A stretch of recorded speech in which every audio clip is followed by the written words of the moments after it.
ఈ రోజు నేను చూడాలని నేను అనుకుంటున్నా.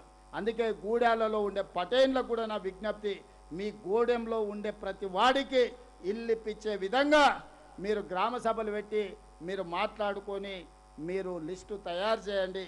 మీకు ఇల్లు ఇచ్చే బాధ్యత ఈ రాష్ట్ర ప్రభుత్వం తీసుకుంటుంది. అదేవిధంగా ఆదిలాబాద్ అనగానే ఆనాడు ప్రాణహిత చేవెళ్ళ ప్రాజెక్టు గుర్తొస్తుంది. డాక్టర్ వైఎస్ రాజశేఖర రెడ్డి గారు, కాకా వెంకటస్వామి గారు, డాక్టర్ బాబాసాహెబ్ అంబేద్కర్ సుజల స్రవంతి పేరు మీద ప్రాణహిత చేవెళ్ళ ప్రాజెక్టును మొదలు పెడితే తుమ్మిడేటి దగ్గర బ్యారేజ్ కడితే ఆదిలాబాద్ జిల్లాకే 2 లక్షల ఎకరాలకు నీళ్ళు ఇచ్చే అవకాశం ఉండే. కారణాలు ఏమైనా, ఆనాటి ప్రభుత్వ ఆలోచన ఏమున్నా తుమ్మిడేటిని పడావు పెట్టినరు, మేడిగడ్డ సుందిల్లా అన్నారమని అక్కడికి తీసుకెళ్ళారు. 1,00,000 కోట్లు ఖర్చు పెట్టారు. కాళేశ్వరం కట్టడం, కాళేశ్వరం కూలేశ్వరం కావడం, 1,00,000 కోట్లు గోదావరి గంగలో కలిసిపోయి ఈనాడు ఆ 1,00,000 కోట్లు మొత్తం గోదావరిలో కలిసిపోయినాయి. ఆదిలాబాద్లో ఎకరానికి కూడా నీళ్లు రాలే. ఇవాళ ఎక్కడికి వచ్చినా, ఇంతకుముందే కొమరభీం ప్రాజెక్టును చూసిన 10 టీఎంసీల కెపాసిటీ ఉంటే ఆ ప్రాజెక్టులో ఈరోజు రిపేర్లుంటే చెయ్యకపోవడం వల్ల 4 టీఎంసీల నీళ్ళనే కొమరంభీం ప్రాజెక్టులో నిలుపుకునే పరిస్థితి. ఈ ఆదిలాబాద్ జిల్లాలో కుత్పి కావచ్చు, కంకి కావచ్చు, ఈనాడు ఉన్న ఏ ప్రాజెక్ట్ అయినా ఆనాడు పూర్తి చేయకపోవడం వల్ల 10 సంవత్సరాలు సాగునీటి ప్రాజెక్టులకు 1,80,000 కోట్ల రూపాయలు ఖర్చు పెట్టినా ఆదిలాబాద్ జిల్లాలో ఏ ఒక్క ప్రాజెక్టు పూర్తి కాలే. ఆదిలాబాద్ నిర్లక్ష్యానికి లోనైంది. ఆదిలాబాద్ ప్రాజెక్టులు పడావు పడ్డాయి. అందుకే ఇవాళ ఆదిలాబాద్ జిల్లాను అత్యంత ప్రాధాన్యత తీసుకోదలుచుకున్నాం. ఆనాడు ఆగిపోయిన డాక్టర్ వైఎస్ రాజశేఖర రెడ్డి గారు మొదలుపెట్టిన ప్రాణహిత చేవెళ్లలో భాగంగా తుమ్మిడి ఎట్టి దగ్గర బ్యారేజ్ నిర్మించి ఆదిలాబాద్ జిల్లాకు 2 లక్షల ఎకరాలకు నీళ్ళు ఇవ్వాలని ఈనాడు మా ప్రభుత్వం నిర్ణయం తీసుకున్నది. అందుకే మహారాష్ట్ర ముఖ్యమంత్రి గారికి నేను లేఖ రాసిన.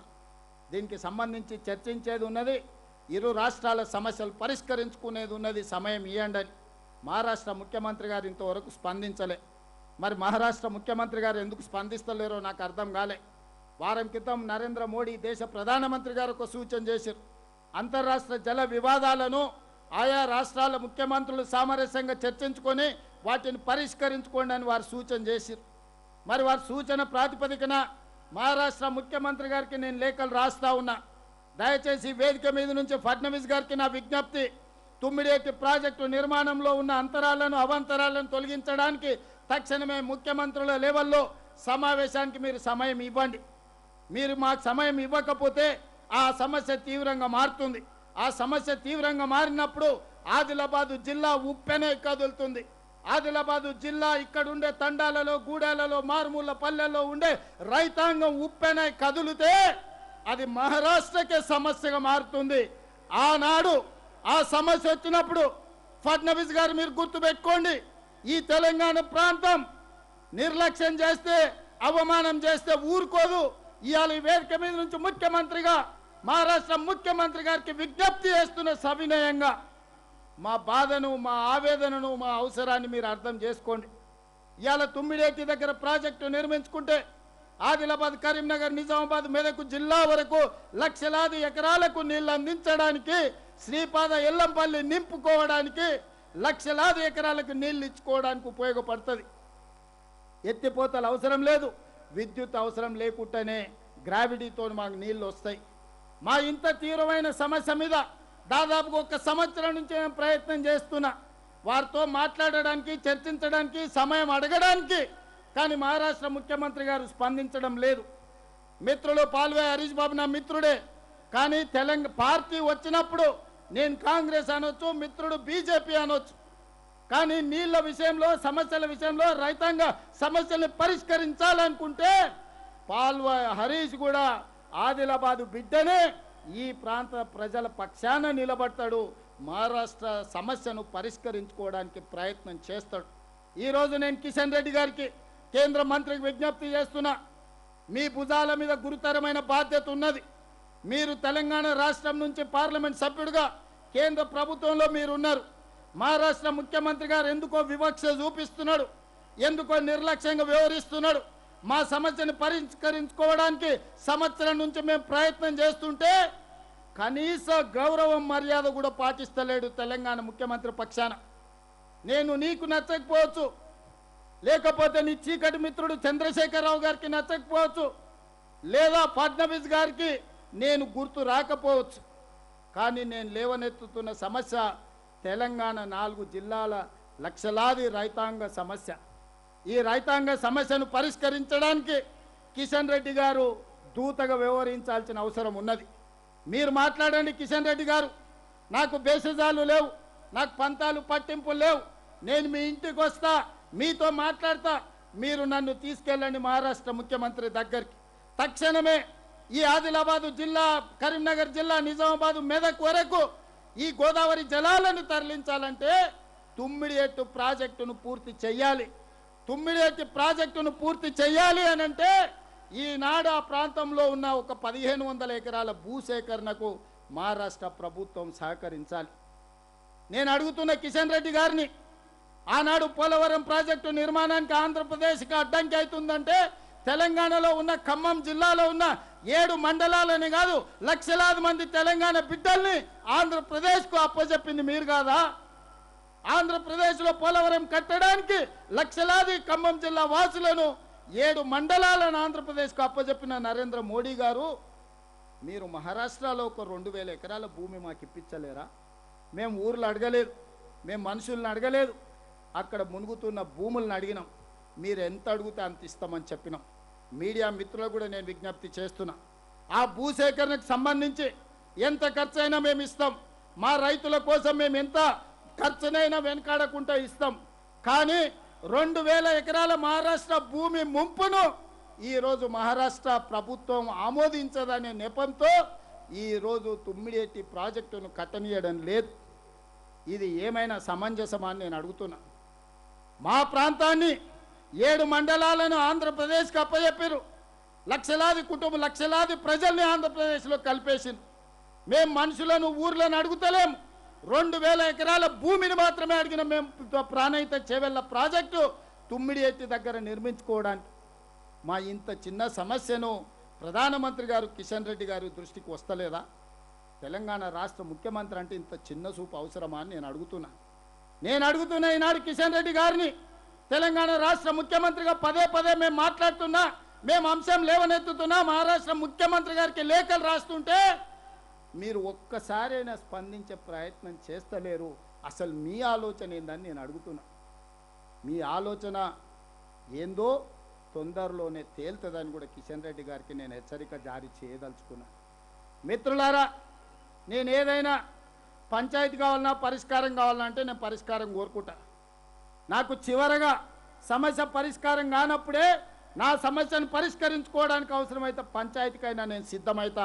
దీంట్లో మహారాష్ట్ర ముఖ్యమంత్రి ఉన్నాడా, లేకపోతే కేంద్ర మంత్రి కిషన్ రెడ్డి ఉన్నాడా, నేను ఎవరిని లెక్క చేయను. I don't care anyone.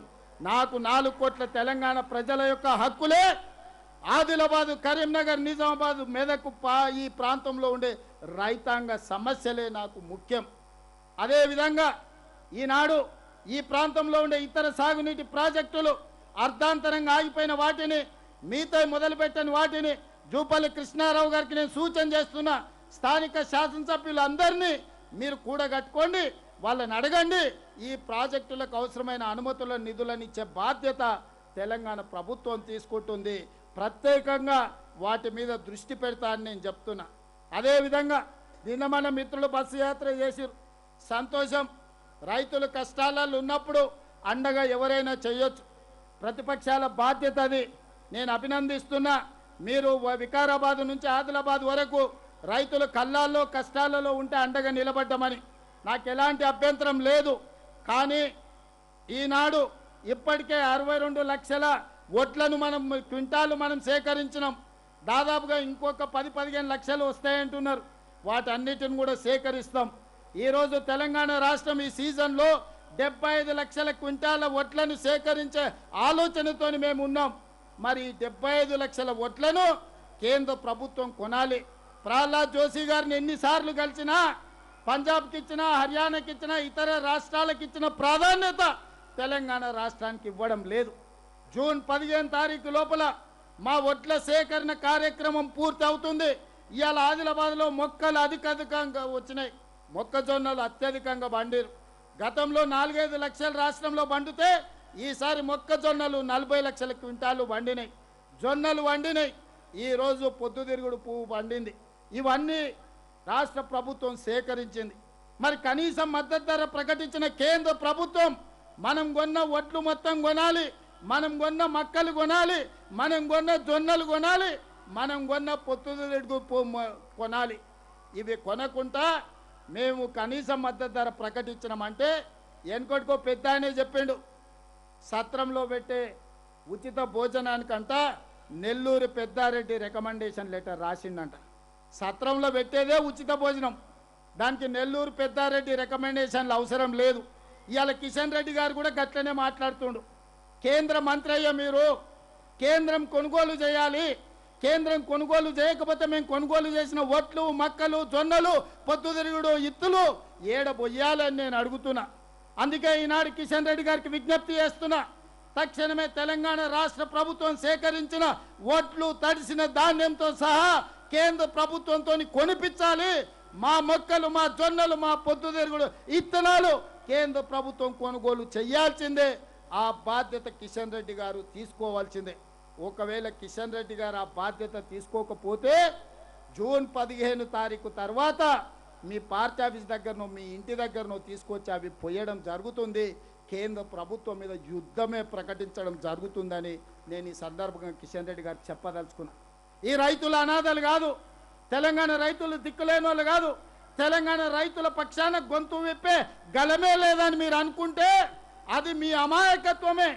ఈనాడు ఈ తెలంగాణ రైతాంగం పక్షాన వాళ్ళ సోదరుడు రేవంత్ రెడ్డి నడుం బిగిస్తాడు.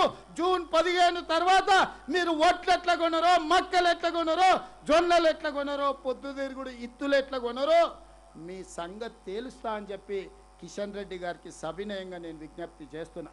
మిత్రులారా, ఈనాడు మహారాష్ట్రతోని సాగునీటి ప్రాజెక్టుల సమస్య పరిష్కారం జరగాలన్నా ఈరోజు మనం కొన్న వడ్లు తడిసినవైనా మిగతావైనా మొక్కలైనా ఈ ఇత్తనాలు కొనాలన్నా లేకపోతే ఈ ధాన్యం కొనాలన్నా కేంద్ర ప్రభుత్వం ముందుకు రావాలి. కేంద్ర ప్రభుత్వం ముందుకు రావాలంటే పెద్దలు కిషన్ రెడ్డి గారు బాధ్యత తీసుకోవాలి. కిషన్ రెడ్డి గారు బాధ్యత తీసుకోకపోతే తెలంగాణలో తిరగడానికే కిషన్ రెడ్డి గారికి సమస్య అవుతుందని నేను ఈ వేదిక మీద ఉన్న వారికి సవినయంగా నేను విజ్ఞప్తి చేస్తున్నా. అందుకే మిత్రులారా, ఈ వేదిక మీద ఉన్న ప్రజాప్రతినిధులకు, ఇక్కడికి వచ్చిన ప్రజలకు ఈరోజు కనీసం మీడియా మిత్రులు ఆలోచన చేయాలి. కనీస మద్దతు ధర ప్రకటించి ఒక గింజ కూడా మేము కొనమంటే కుదరదు. ఇది కేంద్ర ప్రభుత్వం బాధ్యత. సేకరించి అందించాల్సిన బాధ్యత రాష్ట్ర ప్రభుత్వాన్ని, కొనుగోలు చేయాల్సిన బాధ్యత కేంద్ర ప్రభుత్వాన్ని. అందుకే ఈనాడు కేంద్ర ప్రభుత్వాన్ని డిమాండ్ చేస్తున్నాం. తెలంగాణ రాష్ట్రం నుంచి 75 లక్షల క్వింటాల వడ్లను కొనాల్సిందే, 20 లక్షల క్వింటాళ్ళు మొక్కజొన్న కొనాల్సిందే. మీరు అదే విధంగా జొన్నలు కొనాల్సిందే, పొద్దుతిరుగుడు ఇత్తనాలు కొనాల్సిందే. ఏవేవైతే కేంద్ర ప్రభుత్వం కనీసం మద్దతు ధర ప్రకటిస్తుంది